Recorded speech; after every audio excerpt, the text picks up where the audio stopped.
Meu nome é Matheus. Tenho 23 anos, sou assistente executivo em São Paulo, e até ontem minha vida seguia um roteiro bem previsível.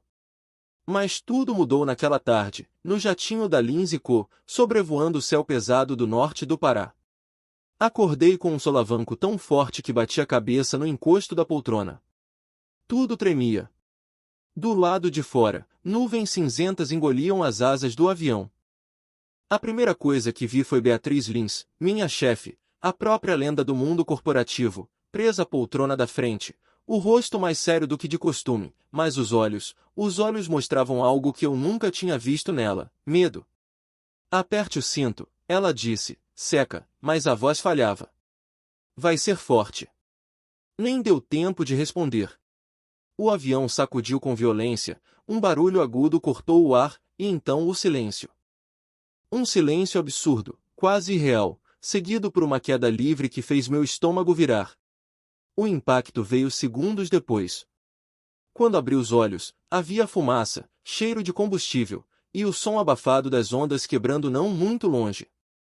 O jatinho estava partido no meio, encostado numa área de mata densa, com o mar logo atrás. Estávamos entre a floresta e a praia, um pedaço esquecido de mundo. Beatriz! Gritei, tateando entre os destroços. Ela estava presa entre duas cadeiras viradas, com um corte no supercílio e o tornozelo inchado. Mas consciente. Não se mexe, pedi, enquanto afastava partes do painel com as mãos nuas. Ela não discutiu. Pela primeira vez, Beatriz Lins não deu ordens. Apenas me olhou, com a expressão exausta de quem entendeu que ali não havia status, hierarquia ou protocolo. Levei alguns minutos até conseguir tirá-la dali. Usamos pedaços do próprio avião como apoio. Eu carreguei seu peso com cuidado, sentindo o calor úmido do norte grudando na pele. Quando enfim nos afastamos dos destroços, sentamos numa parte de areia coberta por folhas secas e pequenos galhos. Beatriz segurava o pulso com força, tentando conter o tremor das mãos. O tornozelo estava bem torcido, e ela mal conseguia apoiar o pé no chão. Consegue pegar meu celular? Perguntou. Revirei minha mochila, os bancos, até os bolsos do piloto, nada. Nenhum sinal. Nem mesmo um chiado de rádio. Só o som da floresta, das cigarras, das ondas batendo em algum ponto ali perto. Ela olhou ao redor, com o semblante endurecendo. Somos os únicos. Assenti devagar.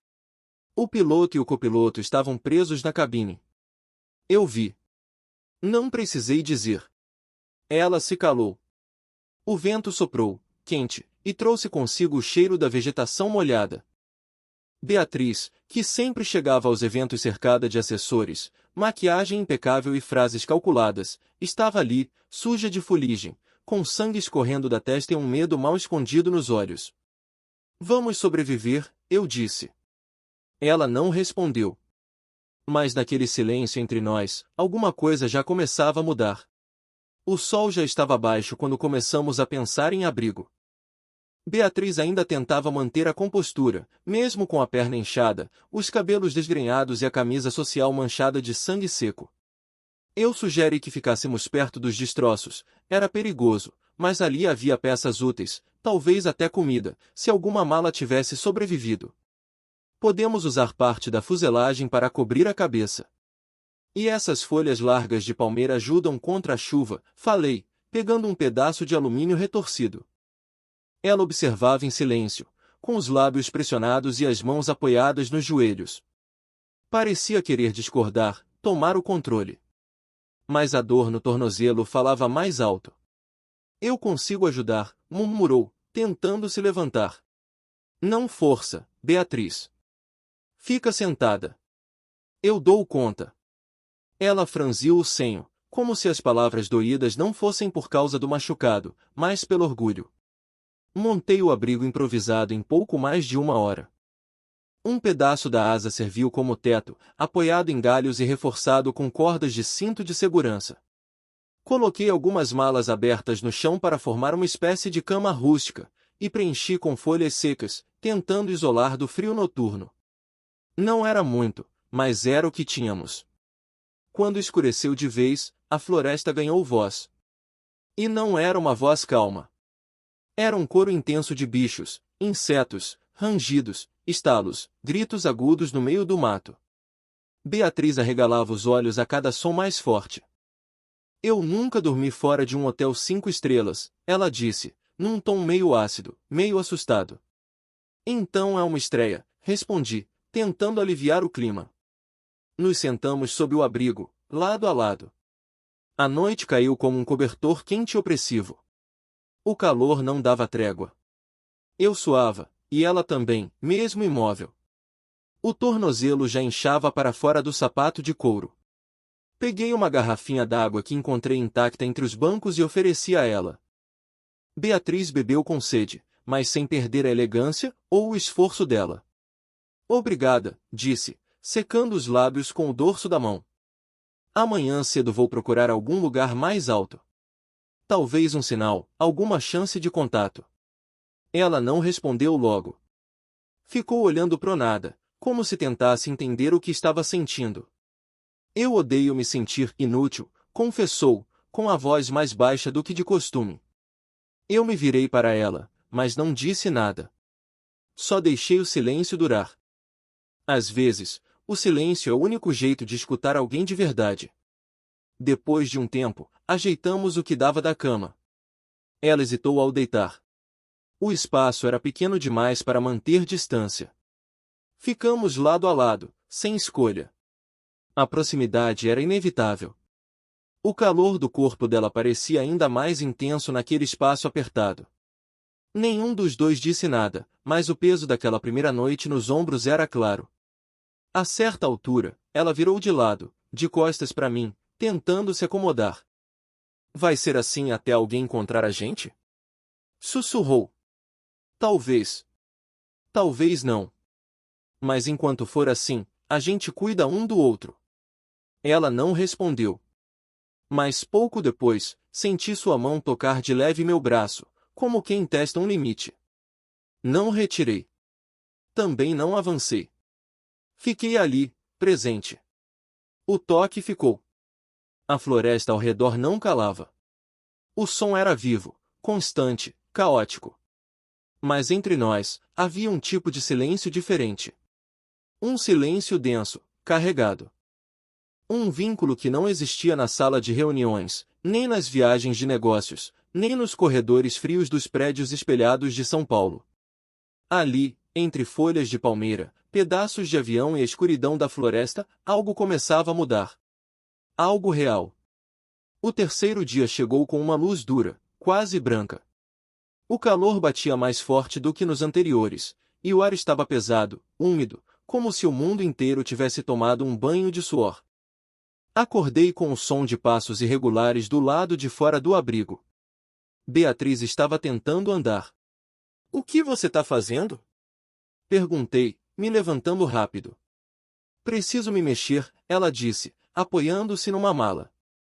Não aguento mais ficar parada vendo você fazer tudo. Eu sou útil, Mateus. Sempre fui. Mas não agora. Não com esse tornozelo. Ela ignorou e foi em direção a um coqueiro torto, não muito longe dali.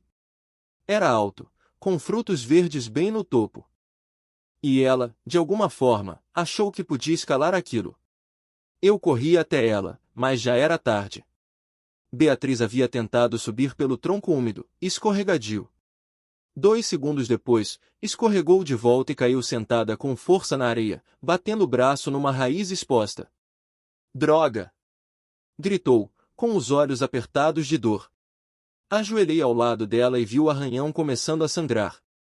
Rasguei um pedaço da minha camiseta e limpei com cuidado. Você tá se machucando mais do que ajudando. Por que tá tentando provar alguma coisa? Ela ficou em silêncio. O rosto vermelho de calor e de vergonha. Eu sou uma mulher que lidera uma equipe de 50 homens, Mateus. Uma mulher que nunca chorou numa reunião, que enfrentou COR arrogantes com um sorriso firme. Eu não sei o que fazer com isso aqui, apontou para o tornozelo, para a floresta ao redor, com esse caos que não me obedece. Eu respirei fundo e sentei ao lado dela, sem encostar. Sabe, eu cresci vendo meu pai dizer que homem de verdade resolve as coisas com as mãos. Que força era levantar peso, carregar cimento, cortar madeira. Mas hoje? A força que tá me segurando é outra. É saber esperar. É reconhecer quando não dou conta sozinho. Aceitar ajuda também é força, Beatriz. Ela me olhou de um jeito diferente. Como se estivesse vendo, de verdade, quem eu era, e não só o assistente de voz baixa que levava café em reuniões. Ficamos ali por uns minutos. Depois, eu disse que ia buscar os cocos. Ela sentiu, dessa vez sem protestar. Demorei quase 1 hora até conseguir derrubar 2 deles com uma pedra pesada. Abri com uma faca de sobrevivência que encontrei entre os destroços. Quando voltei, ela estava sentada na sombra, segurando o arranhão já estancado com meu pano improvisado. Conseguiu? Perguntou, com um brilho de surpresa. 2. E um peixe. Peixe? Um pequeno. Peguei com a mão, na maré baixa ali atrás da vegetação. Sorte de principiante. Ela soltou um riso curto, mas verdadeiro. Pela primeira vez, aquele riso não vinha com sarcasmo ou ironia. Era leve. Quase adolescente. Dividimos o cocô como se fosse champanhe em Réveillon. Depois, assamos o peixe numa fogueira improvisada, com gravetos secos e uma base de metal da estrutura do avião. A comida era simples. O peixe, meio cru em partes. Mas ela comeu com gosto, sem reclamar, como se o gesto de me ver tentando fosse mais importante que o sabor. No fim da tarde, Beatriz tirou os sapatos. Coisa rara. Esticou as pernas e olhou o céu, onde uma revoada de pássaros riscava o ar. Sabe o que é engraçado? Disse, mexendo nos cabelos molhados de suor. Eu sempre tive medo de parecer fraca. Como se admitir dor fosse uma falha moral. Mas agora parece mais ridículo tentar fingir que não sinto nada. Olhei para ela. Os olhos estavam cansados, mas mais calmos. A floresta não tá nem aí para nossa pose, falei. Aqui a gente é só gente. Ela sorriu, e dessa vez não desviou o olhar. Naquela noite, sob o céu salpicado de estrelas e o cheiro de madeira queimada, o mundo parecia mais simples. Não melhor, apenas mais real. E pela primeira vez, eu não era só um assistente. Era alguém que ela escutava. Acordamos com o cheiro da terra molhada, mas o céu ainda estava limpo. Era como se o mundo estivesse prendendo a respiração. O ar tinha um peso novo, denso, como se algo grande estivesse prestes a acontecer. Beatriz estava mais calada do que nos dias anteriores. Não era mais aquela postura rígida de chefe. Era cansaço real, corpo pesado, olhar perdido no horizonte. Seu tornozelo tinha inchado ainda mais, e ela mal conseguia se arrastar até a borda da praia. Passei parte da manhã reforçando o abrigo com o que restava de útil entre os destroços, mas o vento já soprava diferente. Quando as primeiras nuvens começaram a surgir no céu, já não era possível ignorar, vinha a chuva, e não era pouca. Vai chover mesmo, né? Ela perguntou, olhando para cima. E não vai ser garoa de outono em São Paulo. De tarde, os ventos aumentaram. Galhos começaram a cair, folhas voavam como se tivessem vida própria. O mar rugia mais alto, e a floresta respondia como um animal inquieto. Pouco depois, o céu desabou. Era como se o céu tivesse se partido ao meio. A chuva caía em pancadas, grossa, ensandecida. Em segundos, o abrigo virou uma peneira. Goteiras por todos os lados, as folhas que cobriam o teto se soltando, os pedaços de metal vibrando com o vento. Vamos sair daqui! Gritei, ajudando Beatriz a se levantar. Corremos, ou melhor, eu a apoiei o máximo que pude até nos enfiarmos debaixo de uma parte dos destroços maiores, uma parte da fuselagem que havia virado de lado e oferecia alguma proteção. Ficamos ali, agachados, encharcados até os ossos, com a água escorrendo pelas costas. Beatriz tremia. Sem pensar muito, tirei minha camisa molhada e puxei ela mais para perto. A abracei por trás, envolvendo os braços ao redor do corpo dela, tentando transmitir algum calor. Ela não reclamou. Não disse uma palavra. Ficamos assim por longos minutos, apenas ouvindo o som da chuva, os trovões ao fundo, o vento fazendo tudo ao redor render e sacudir. O corpo dela encostado no meu era quente, mesmo molhado. O pescoço dela cheirava a sal, suor e alguma coisa mais suave, que resistia mesmo à selvageria do tempo. Eu não me sinto segura há anos, ela disse de repente, num sussurro. Foi como se tivesse falado sozinha, mas eu ouvi. E em vez de responder com frases prontas, só apertei um pouco mais o abraço. Às vezes, é melhor não dizer nada. Os braços dela procuraram os meus devagar. As mãos geladas seguraram meus pulsos, como se precisassem de alguma âncora. Ficamos assim, grudados, como se o mundo estivesse caindo ao redor, e, de certo modo, estava mesmo. O toque mudou. Não era mais só conforto, nem proteção. Havia algo ali que passava por dentro da pele, uma tensão que crescia em silêncio, que não precisava de palavras. Meu queixo roçava os cabelos molhados dela, e ela se ajeitava contra mim com uma naturalidade que me deixava alerta, mas não desconfortável. Não passamos do limite. Mas o limite se moveu. Quando a chuva acalmou, ainda estávamos abraçados. O abrigo improvisado havia desmoronado quase por completo. O fogo que eu tinha acendido pela manhã havia virado uma poça de cinzas. A noite chegou mais escura do que nunca. Montamos um novo canto sob a fuselagem, sem muito o que fazer. Usamos uma mala como encosto, e nos sentamos ali, juntos, dividindo um único pano seco que sobrou. Ela encostou a cabeça no meu ombro, os olhos já meio fechados. Você é diferente, Mateus, murmurou. Diferente como? Você não quer vencer ninguém. Só quer pistar. Não soube o que responder. Apenas deixei o tempo correr entre a gente, como a água escorrendo pelos destroços. Às vezes, estar era tudo mesmo. Adormecemos ali, colados um ao outro, ouvindo a floresta respirar de novo depois da tempestade. Pela primeira vez, o som da mata não assustava. Era como se dissesse, vocês estão vivos. E juntos. Na manhã seguinte, o mundo parecia lavado. O céu era de um azul quase exagerado, e o cheiro da terra molhada misturado com sal e folhas dava àquele pedaço de floresta um ar de recomeço.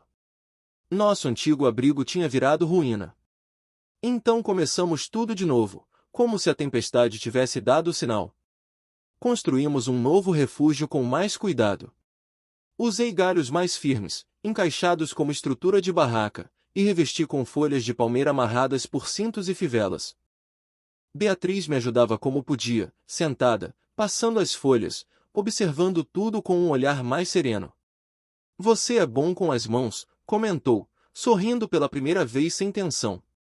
Meu avô era pedreiro. Me ensinou umas coisas antes de ir embora.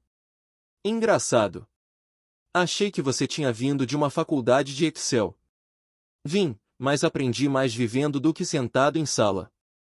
Ela riu baixo. A risada dela já não vinha com aquele escudo de sarcasmo. Era real solta. E ficou um pouco no ar.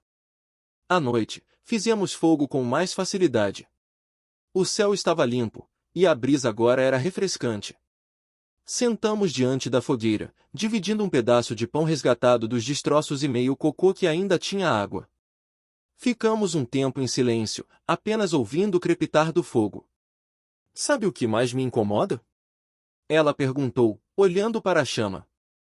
Não é estar perdida no meio do mato. É a sensação de que, se eu sumisse de vez, o mundo continuaria igual. Não acho que seja verdade. Ela respirou fundo. Quando me divorciei, ninguém me perguntou como eu estava. Só perguntaram quando eu voltaria pro trabalho. Como se a dor fosse detalhe. Como se a força fosse uma obrigação. E você nunca falou disso? Falar com quem, Mateus? Ninguém escuta mulher com poder. Só esperam que ela continue funcionando. Olhei para ela. A pele iluminada pelo fogo, o cabelo ainda úmido da chuva do dia anterior, e os olhos, aqueles olhos que antes intimidavam em reuniões, agora estavam cansados, mas abertos. Você sabe escutar, disse ela, mais para si do que para mim. E você sabe esconder. Ela soltou um leve sorriso, quase triste. Você tem alguém te esperando em São Paulo? Perguntou, mudando de assunto. Não. A última dizia que eu era acomodado demais. Que assistente executivo não era futuro para ninguém. E você acha que ela tinha razão? Não. Eu gosto de onde estou. Não quero ser o mais importante da sala. Quero estar ao lado de quem importa. Ela me olhou de um jeito que atravessou mais do que o silêncio entre nós. O fogo fazia sombras dançarem no rosto dela, e tudo parecia mais íntimo do que deveria. Ela estendeu a mão, como quem não planejou o gesto. E eu, como se já soubesse o caminho, encostei a minha na dela.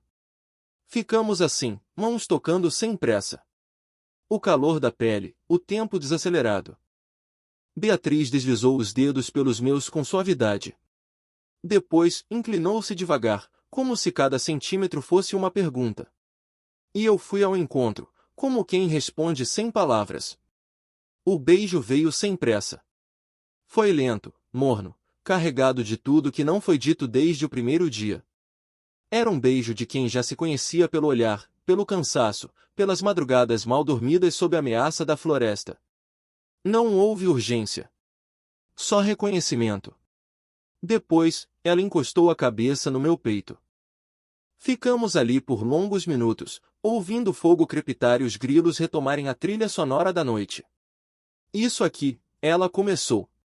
É real, completei, antes que ela duvidasse. Ela sentiu devagar. E é só o começo.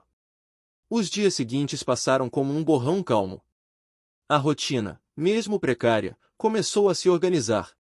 Eu pescava nas primeiras horas da manhã, armava armadilhas improvisadas com galhos finos e cuidava do fogo. Beatriz ficava perto do abrigo, lavando roupas na beira do mar, ajeitando as folhas do telhado, revezando entre descanso e observação. Ela já não tentava acomodar. Já não fingia que não precisava de ajuda. Era estranho ver uma mulher como Beatriz, que antes preenchia salas de reunião com autoridade silenciosa, agora rindo de boca cheia com um peixe torto assado numa fogueira. Mas ali, entre a areia grossa e o sal na pele, ela parecia mais leve. Mais dela. Naquela manhã, ela me ajudava a carregar galhos para reforçar a lateral do abrigo quando parou de repente. Espera, disse. Olha ali. No céu, bem acima das árvores, uma ave metálica cruzava o azul. Um avião. Pequeno, talvez de reconhecimento. Passou rápido, mas era o primeiro sinal de civilização que víamos em dias. Corri para a clareira e acendi o sinalizador que eu havia guardado desde o início. A fumaça vermelha subiu rápido, forte, colorindo o ar com esperança. Beatriz apareceu ao meu lado, ofegante, os olhos fixos no céu. Você tinha guardado isso? Perguntou, surpresa. Planejamento, lembra? Ela me olhou de lado e sorriu. Um sorriso sereno, íntimo, como quem já não precisava explicar nada. Voltamos ao abrigo e, juntos, montamos no chão com folhas largas a palavra socorro, usando peças do avião como moldura. Demoramos a manhã toda. E, no final, nos deitamos ali mesmo, lado a lado, exaustos. Ela encostou a cabeça no meu peito. A palma da mão repousava sobre minha barriga, sem pressa, sem cerimônia. Era um gesto íntimo, mas natural. Como se o corpo dela já tivesse decorado o meu. Acho que não quero que eles cheguem hoje, disse ela. Por mim, só amanhã. Ou depois. Rimos. Mas sabíamos que o resgate viria. Era questão de tempo. Naquela noite, o céu estava especialmente estrelado. Fizemos uma pequena fogueira e comemos um resto de peixe que sobrou da manhã. Depois, ela me pediu para contar uma história da infância. Contei de quando quase fui expulso da escola por pregar chiclete na cadeira do diretor. Ela gargalhou de verdade. Uma risada solta, que sacudiu os ombros, que fez os olhos dela brilharem. Ela começou a me contar sobre sua primeira empresa, que faliu antes de completar um ano. Tive que ouvir de todos os lados que era porque mulher não sabe liderar. Quase acreditei. Ainda bem que não acreditou, disse, encostando meu rosto no dela. Beatriz não era mais só a executiva distante que ditava prazos e ignorava piadas. Ela agora se permitia silêncio, toque, erro. Às vezes, até insegurança. Naquela noite, nos deitamos abraçados sob as folhas do novo abrigo. Ela vestia minha camiseta, que nela virava um vestido improvisado. A pele dela encostava na minha como se tivesse encontrado onde descansar. As mãos dela buscavam as minhas sem precisar pedir. Os pés frios encostavam nas minhas pernas. E ali, entre respirações e pausas, entendemos o que estávamos vivendo. Não era um erro. Era um encontro. E no meio do nada, sem maquiagem, sem terno, sem crachá ou senha de Wi-Fi, Beatriz Lins era só uma mulher. E eu, só um homem. 2 sobreviventes, sim. Mas também 2 corpos que se entendiam no escuro, 2 silêncios que já não precisavam se defender. Ali, naquela clareira esquecida entre o mar e a mata, a gente não era chefe e assistente. Éramos só nós. O helicóptero apareceu no céu numa manhã abafada, dias depois do sinalizador. O som das hélices cortando o ar nos tirou de um estado quase meditativo. Beatriz e eu estávamos sentados na beira da praia, com os pés enterrados na areia e as mãos entrelaçadas. Nos levantamos devagar. Ela ajeitou o cabelo preso de qualquer jeito e passou a mão na barra da camiseta larga que usava desde a véspera. Eu vi nos olhos dela dúvida. Não era alegria, nem alívio. Era receio. O socorro chegou com pressa.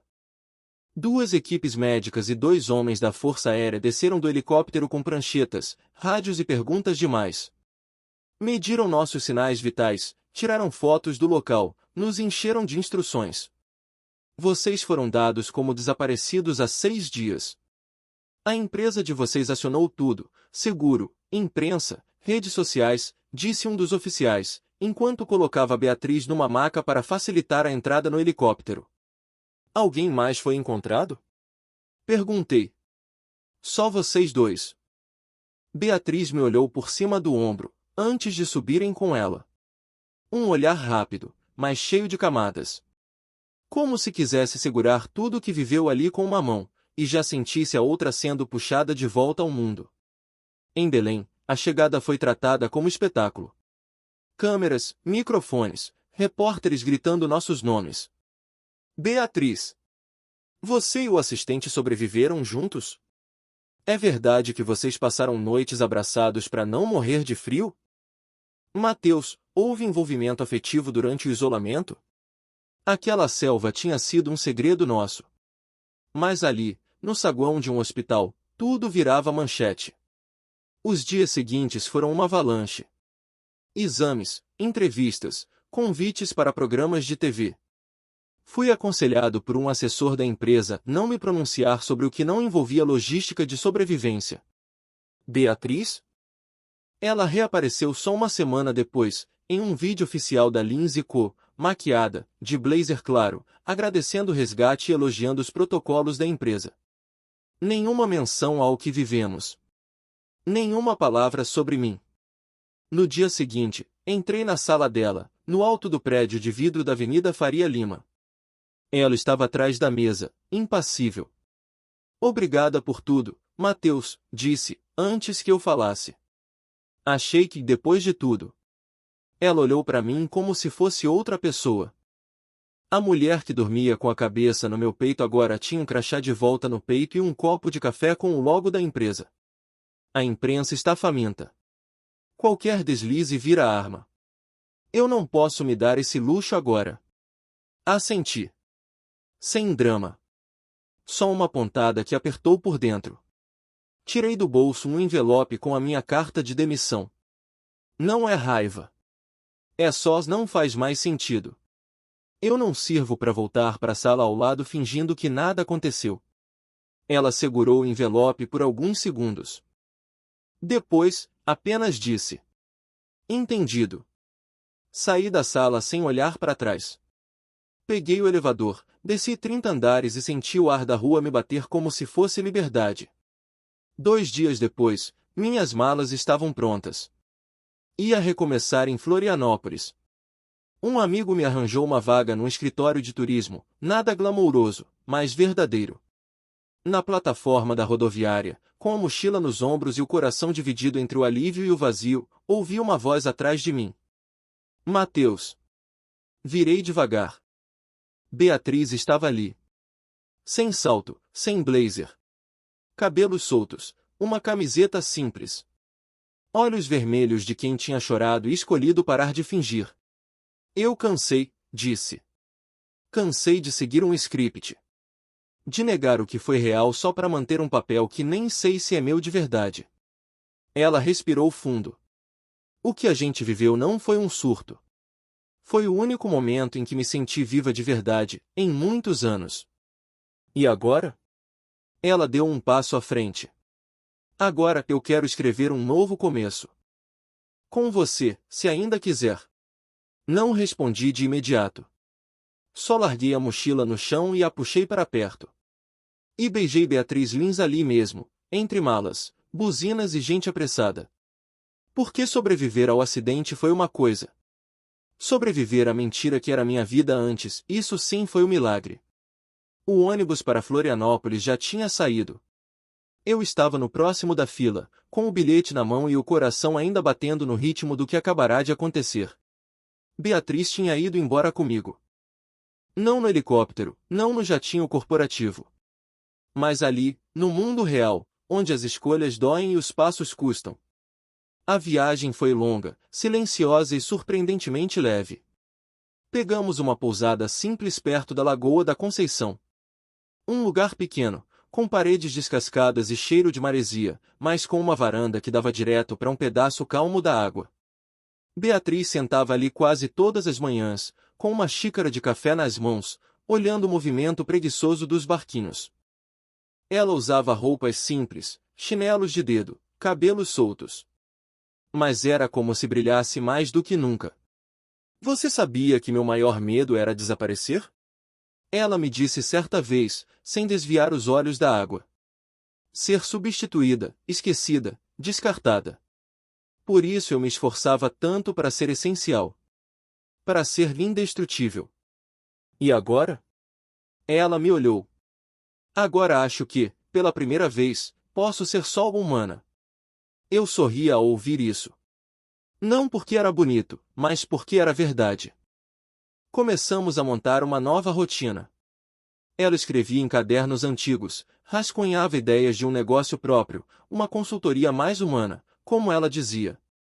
Eu fazia bicos num restaurante e cuidava da administração da pousada, coisa pequena, mas honesta. Caminhávamos pela praia no fim da tarde, dividíamos água de cocô no mercado da esquina, ríamos de bobagens. Não havia glamour. Não havia flash.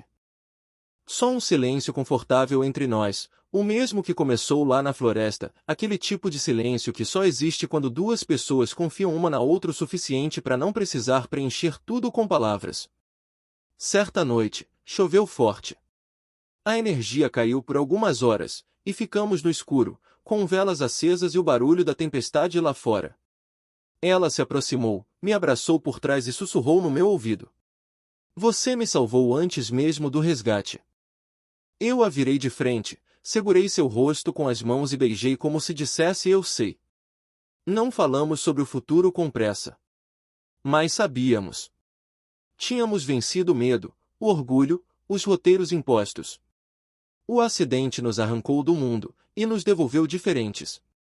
Um mês depois, voltamos discretamente a São Paulo, mas só para encerrar pendências. Beatriz fechou sua participação na Lins & Co., recusou entrevistas, bloqueou repórteres. Disse apenas que estava redirecionando prioridades. Eu vendi meu carro, cancelei o aluguel do meu antigo quarto, deixei o passado arrumado o suficiente para não sentir culpa. Depois disso, fomos embora juntos, sem anúncio, sem aplausos. Nos instalaríamos de vez em Floripa. Um lugar simples. Uma nova fase. Às vezes, quando o sol se põe atrás da lagoa e o céu fica manchado de rosa e laranja, Beatriz encosta a cabeça no meu ombro e diz: aquela noite da tempestade, Quando você me abraçou eu pensei que era o fim. Mas era só o começo. E eu entendo exatamente o que ela quer dizer. Porque sobrevivemos, sim. À queda, à selva, à sede, ao medo. Mas o que importa mesmo é que sobrevivemos a nós mesmos. As versões que nos vendiam. As vozes que diziam o que devíamos ser. Agora, somos só nós dois. E esse silêncio? Esse silêncio, enfim, não assusta mais.